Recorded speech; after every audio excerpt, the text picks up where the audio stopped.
I have been able to witness the 40-plus years of China's reform and opening up to the outside world. And it has given me a very interesting perspective. So when I come to China today, I really understand how far China has come in terms of its economic advancement and economic development. China is going to become much more of an innovation-driven economy.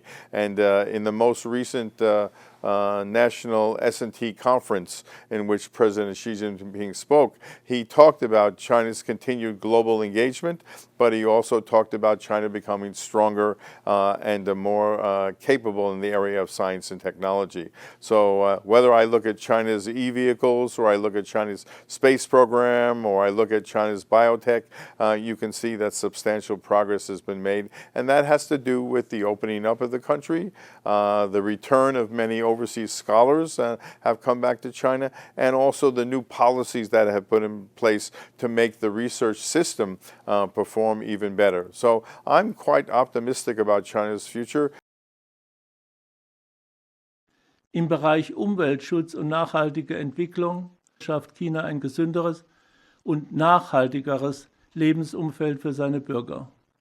China hat bedeutende Fortschritte bei der Reform des Gesundheitswesens gemacht, einschließlich des Aufbaus der Infrastruktur, Innovationen in der Medizintechnik und der Verbesserung des öffentlichen Gesundheitssystems.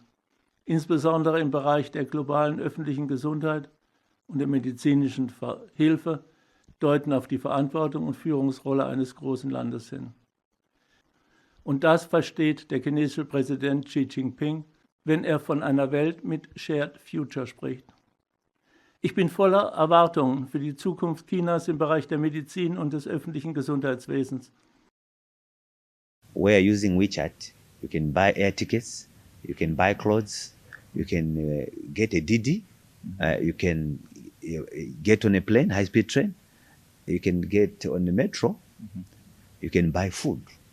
Simply scanning a QR code and you're done in terms of technological development. But they're not doing it in isolation. They are sharing what they're coming up with. In Zambia, there's quite a lot that you could talk about. You talk about hydropower stations and also the industrial park in Zambia, which China is trying to help Zambia develop.